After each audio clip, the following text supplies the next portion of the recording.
These cursed relics certainly aren't for the faint of heart, and that means that they don't just belong anywhere. From rings, to chests, to skulls, and even a mummy. Here is part 3 of the top 10 haunted items too scary for museums. Starting off in our number 10 spot, we have this screaming skull. Bettiscombe Manor is often referred to as the House of the Screaming Skull thanks to a legend that dates back to the 19th century. Legend goes that the owner of the manor at the time of this legend had a slave who fell seriously ill. As he lay dying, he had one last request, which was to have his body returned to his home. It's a pretty fair request and truly the least this family could have done for the man. In fact, he even said that he would never rest until his body was returned home. Of course, the owner of the manor was a huge piece of work who refused, citing that this would make the burial far too expensive, and instead he ended up having the body buried on the grounds of the manor. It is said that after this, the village in which the manor resides was plagued with ghostly screams and cries coming from the cemetery. Apparently, at the manor, they began experiencing things like the windows rattling and the doors slamming, seemingly of their own accord. Listen, I wish that this man could have just rested at home like he was supposed to be, but considering how awful these people were, I am so happy that he made sure everyone and their families were haunted because of their greedy behavior. In the end, it is said that the hauntings got so bad they ended up exhuming the body and bringing it into the manor. From here, it is said that the body somehow disappeared, all except for the skull, which still resides in the manor. In our number 9 spot today, we have the Iceman. Okay, so this is not an object because it's a mummy, but I still had to include him on this list because the story is so crazy. The mummy of Otzi, who is also referred to as the Iceman, was found in 1991 in the Otzal Alps in Italy. It is believed that Otzi lived around 3000 BC and his body became mummified and preserved because of the glacier that surrounded him post-mortem. While this is an incredibly interesting discovery, the finding of Otzi may have come in a package with an old curse just waiting to be released. Here's the thing, the people who helped with the discovery of Otzi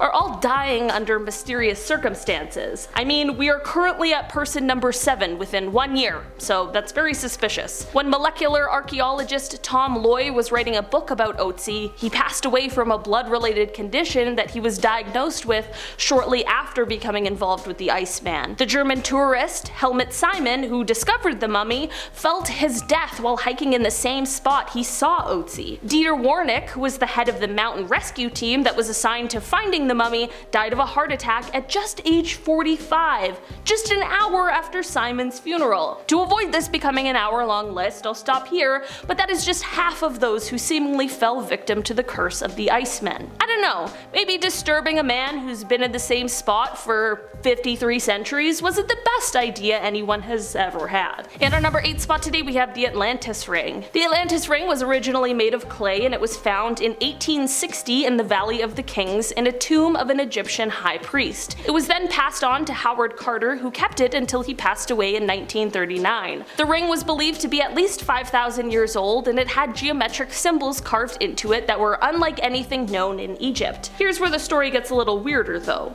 Howard is one of the people who discovered King Tut's tomb, and he would later tell people that he was wearing a talisman when the tomb was opened, aka the Atlantis Ring. He claimed that the ring gave him protection, and that just might be true because he is the only member of the team who didn't die a mysterious death after the opening of the tomb. Even those who visited shortly after the opening of the tomb were subjected to this curse, with a total of 18 victims in the end. Howard said that this ring is what protected him against whatever evil forces were at play. So I guess maybe the Atlantis Ring is more like an anti-cursed object? I don't know, but what I do know is that it is all quite curious.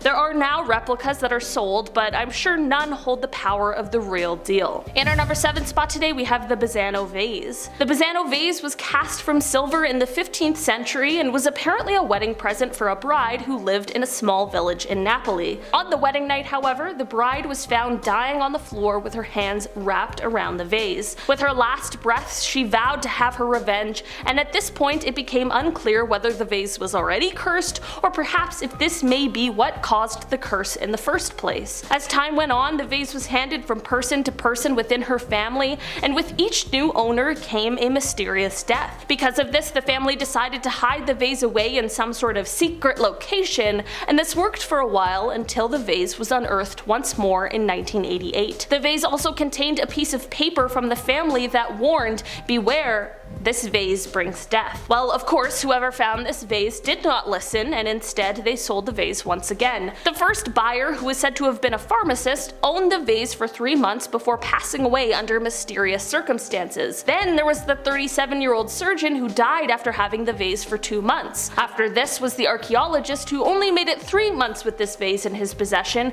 and at this point, you get where this is going. At this point, we don't know exactly where this vase ended up, but I'm hoping it's somewhere deep underground, or in space, or somewhere else far, far away from us all. In our number 6 spot today, we have the Belcourt Castle chairs. Belcourt Castle is located in Newport, Rhode Island, and it is a former summer cottage. Construction on the cottage started in 1891, with it being completed in 1894, and inside there is a ballroom. This ballroom is important because it is said that it holds a group of haunted chairs. People who have visited the castle have reported a ton of strange happenings regarding this specific set of chairs. The reports include things like feeling chills racing up and down their spines, or feeling a strange sensation and a shift of energy while standing near the chairs, and some people have even explained how they have been pushed out of the chairs by an invisible force. I feel like just hearing these stories might be enough to explain the energy shift some people are feeling, but actually being pushed out of a chair by some sort of invisible force would be absolutely terrifying. In our number 5 spot today, we have the Koh-I-Noor Diamond. This diamond has an extremely controversial history, and it is the source of a lot of debate, but regardless of the ongoing conversations over who really owns it, we are here to talk about the curse that this stone is said to hold. The diamond dates back thousands of years, and its curse is said to only affect men. It is said that the jewel can bring about great wealth, but it can also bring great misfortune as well to those who own it. Folklore states that, quote, "He who owns this diamond will own the world, but will also know all its misfortunes. Only God or women can wear it with impunity." Throughout the history of the diamond, it was passed among many people and rulers who all fought bloody battles while in possession of it. Every prince who had it is said to have ultimately either lost their power or their life while in possession of it as well. Part of the controversy of the diamond is how it ended up in the hands of the British royal family during colonization in the 1800s. Ever since then, it has only been worn by female monarchs, including Queen Victoria and Queen Elizabeth. In our number 4 spot today, we have the Destiny Ring. Rudolph Valentino was an incredibly famous silent film star before he passed away at the super young age of just 31 years old, and there are many out there who believe his untimely death was caused by the Destiny Ring. This ring is one that he picked up from a California jeweler. Before purchasing it, there were warnings of the stories which claimed that this ring was cursed, but Rudolph decided to go ahead with the purchase anyway. It is said after this ring came into his possession, his luck began to turn. The movies he starred in started to do poorly, some even flopping, and his career began to struggle. From there, he fell incredibly ill, and when he passed away, he was wearing this cursed ring.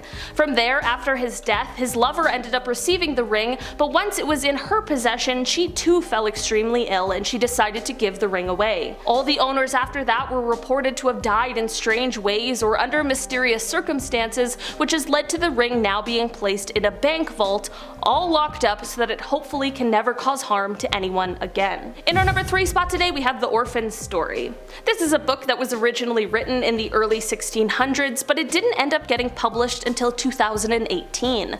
The Orphan story is about a 14-year-old Spanish boy who heads to the Americas. You know, a classic kind of coming-of-age feel-good story, right? Well, not exactly, and that is exactly the reason why it took so long for it to be published. While the curse in this book doesn't come from the story itself, there is something dark lurking in those pages. The book's publisher, Belinda Palacios, who worked on the book for 2 years, explained that throughout those years, she was often warned of the cursed book and how every publisher who had tried to work on it before ended up passing away in a mysterious way before they could finish the book. When Belinda looked into this, it turned out to be true. Her research showed that those who tried tried to edit the book before either found themselves in horrible accidents or with strange illnesses. Luckily, Belinda made it through the process unscathed, so let's hope that maybe the curse has been lifted. Either way, it's probably one I'll personally stay away from. In our number 2 spot today, we have the van. Dr. Kevorkian was a man who's called an angel of death. If you haven't heard of these people before, they are doctors who like to euthanize patients, normally against their will. So this piece of work was doing just that, and one of his most important tools was his large white van. Yeah, huge red flag already. The van later went on to have the nickname Deathmobile, and it made headlines again when it found its way into a pawn shop. The reason the person who had previously had it didn't want it anymore is because they claimed that there were strange occurrences that began happening once it was in their possession. This story led to paranormal investigator and ghost hunter Zach Baggin purchasing it. Apparently, people who enter the van immediately feel just overwhelming sadness, and they also feel like there are unseen eyes that are watching them at all times. In our number 1 spot today, we have the cursed chest. The story of this cursed chest starts off with a horrible person named Jeremiah Graham, who is said to have been making preparations for his firstborn son. Part of these preparations was having a hand-carved chest made, and the person he got to make this chest was a man who he had enslaved named Remus. When Remus finished the chest, Jeremiah was not satisfied, so he began to harm Remus, who would unfortunately later pass away from his injuries. The other people who lived and worked in the home were rightfully horrified and angry about this situation, so they decided to sprinkle dried owl blood inside of the drawers, all while placing a curse on the chest. It is said that the curse brought tragedy to anyone who put their clothes inside of it, and apparently it is a curse that is working with a vengeance, as it is said that this chest and the curse are responsible for taking the lives of at least 16 people. Alright guys, that has been our list for today. Thanks so much for checking it out. I've been your host today, Olivia Kozlowski, and I will see you next time. Goodbye!